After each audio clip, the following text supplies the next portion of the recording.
என்ன வளம் இல்லை இந்த திருநாட்டில், ஏன் கையை ஏந்த வேணும் வெளிநாட்டில்.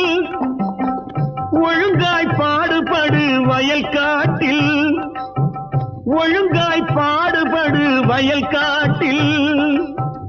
உயரும் உன் மதிப்பு அயல் நாட்டில்.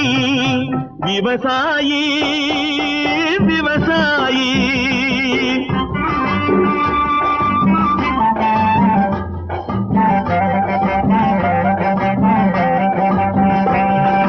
கருத்தெல்கும் சிவப்பெல்கும் வேற்றுமையாய் கருதாமல் எல்லோரும் ஒற்றுமையாய். கருத்தெல்கும் சிவப்பெல்கும் வேற்றுமையாய் கருதாமல் எல்லோரும் ஒற்றுமையாய். பொறுப்புள்ள பெரியோர்கள் சொன்னபடி